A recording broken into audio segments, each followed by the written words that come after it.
Good morning and welcome to Disciplinary Literacy Online Professional Development. If you have any comments or questions, feel free to leave them in the comments below.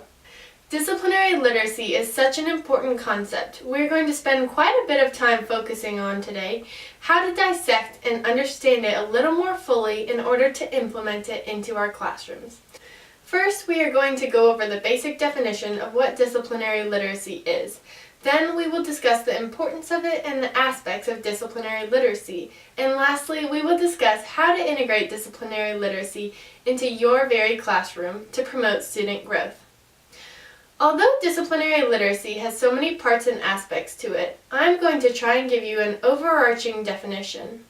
First off, in layman's term, a discipline is just a field of study. This can be general, broad, or more narrow. Disciplinary literacy is the combination and intermixing of these major things. 1. Being able to read, think, speak, listen, and write. 2. Using your specific knowledge of the material of a specific content. 3. Using your schema or personal experiences to understand a specific content. And lastly, using these things to apply your knowledge for growth and molding purposes towards becoming an expert of a specific field. Here's the big thing though. We cannot teach our students disciplinary literacy without the foundation of literacy itself, which is the ability to read, think, speak, write, and listen. Once this foundation is laid, then disciplinary literacy can become more of a focus inside our classrooms. It's up to you how you decide to use it. First, let's address the why. Why in the world do we need to teach disciplinary literacy to our students? Carol D. Lee received her doctorate degree in curriculum and instruction at the University of Chicago and is now a professor at Northwestern University in Illinois. I recently discovered an article she wrote titled Reading in the Disciplines. I love the way that Lee shares this information. The ability to comprehend written text is not a static or fixed ability, but rather one that involves a dynamic relationship between the demands of text and prior knowledge and goals of the reader. So then, let's break this quote down. She states that the ability to comprehend written text is not a static or fixed ability. I would have to agree with this. She is saying that the ability to comprehend text at a level where you are fully understanding and fully applying is never fixed. It's constantly changing. If it were to be static, we wouldn't ever have the need for learning. But no, every day we are challenging ourselves to dive deeper into a certain context and specific content area by reading deeper texts, adding to our schema, and growing our understanding of the content. Each person's interests and content areas may be different, but we are still learning and growing each day in a content. In order to make this more clear, I pulled 2 different research articles over 2 different topics. Let's take a look at them. Here's the first one. I want you to read through and see if you can understand it.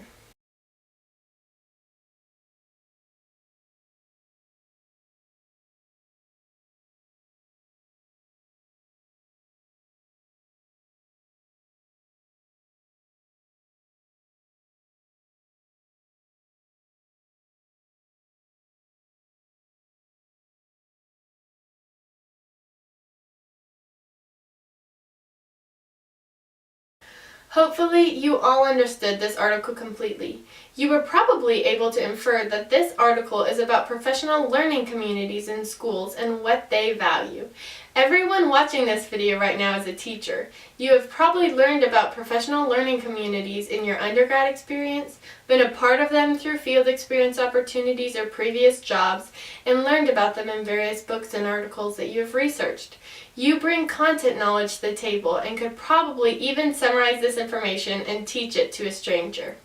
Now let's pause and take a look at the next article.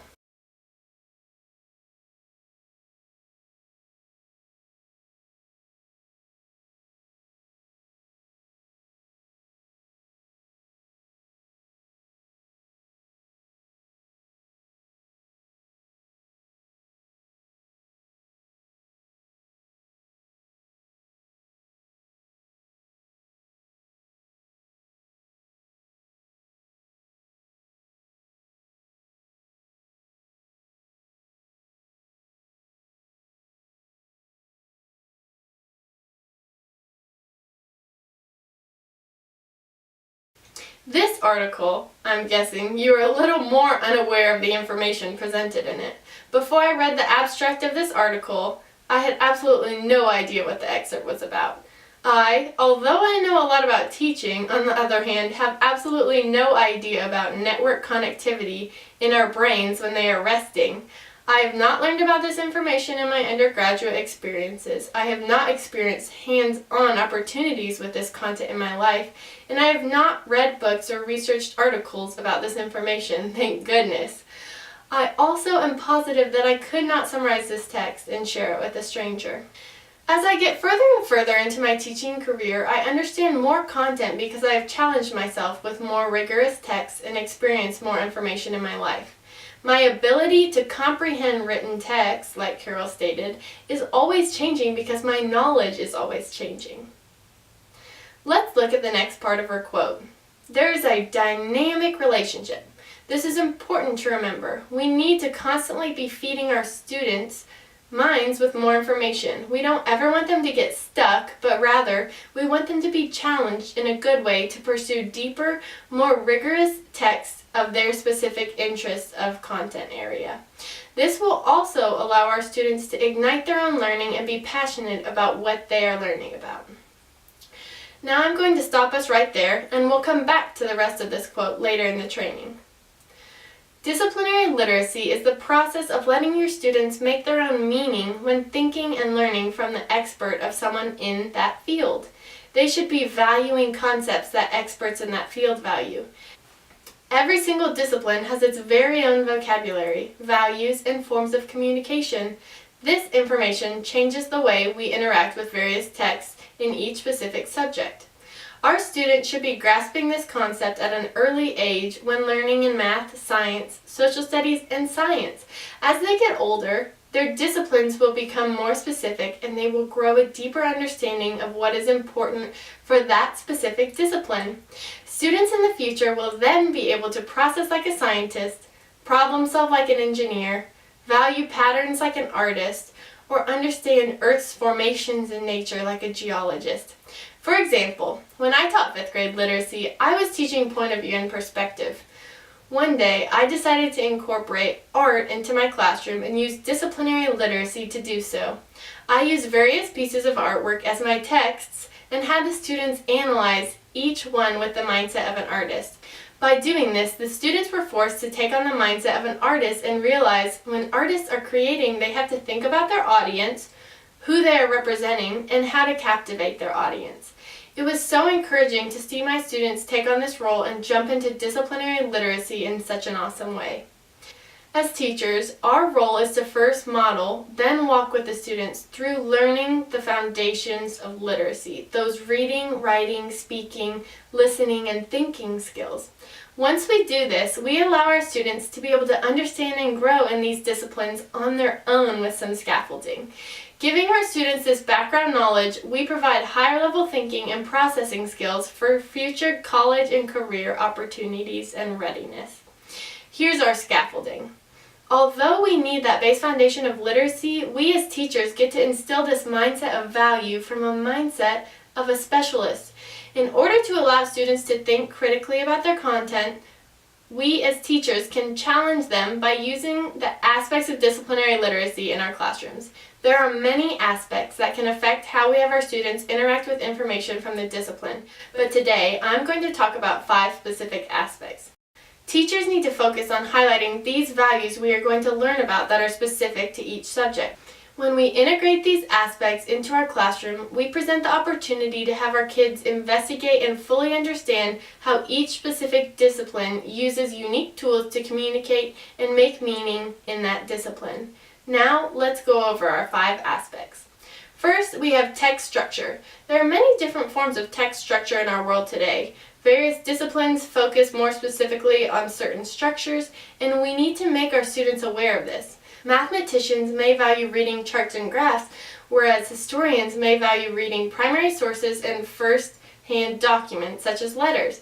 We need to introduce various text structures to our students and give them a broader range so that they will be more prepared as they move towards focusing on a more specific disciplines. Now we have text complexity and readability. Although text complexity has many different dimensions, Beers and Props, in their book Reading Nonfiction, share that we can analyze the complexity of a text by looking at the ideas presented, the structure used, the language used, and the knowledge required.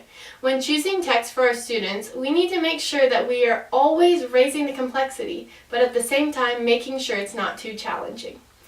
Like we learned from Lee before, the ability to comprehend written text is not a static or fixed ability.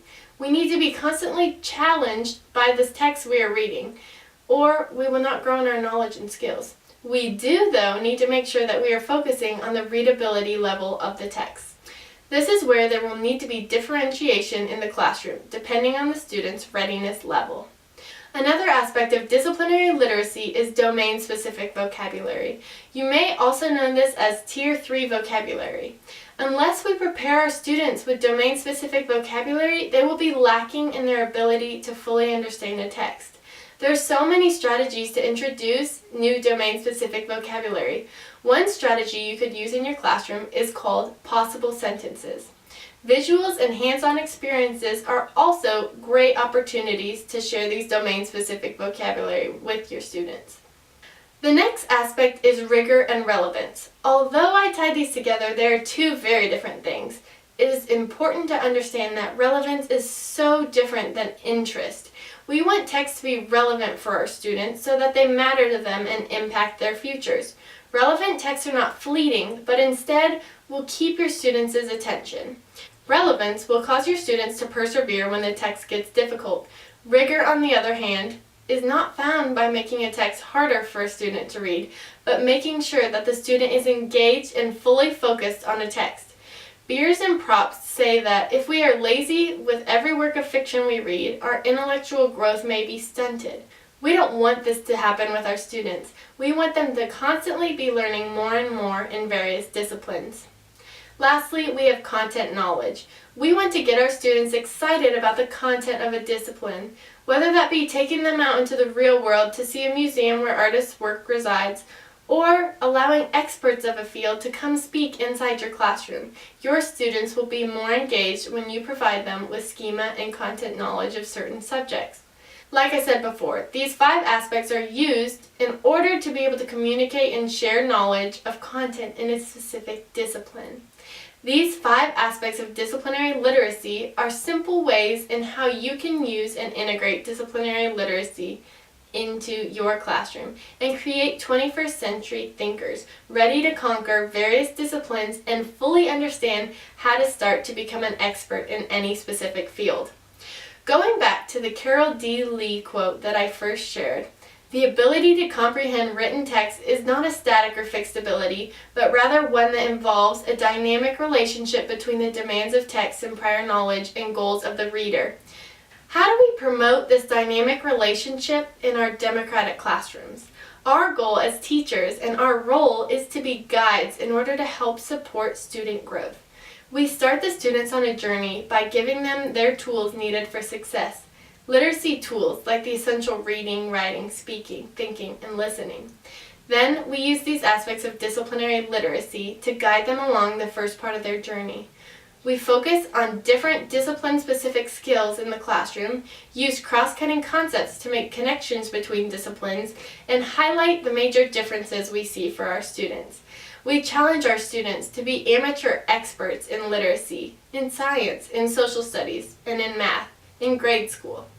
In high school, we get to cultivate a love for their own passions and finding their own disciplines they're interested in. And finally, we send them off into the real world so that they may grow in their knowledge of a specific discipline, whether it be a career path or a side hobby.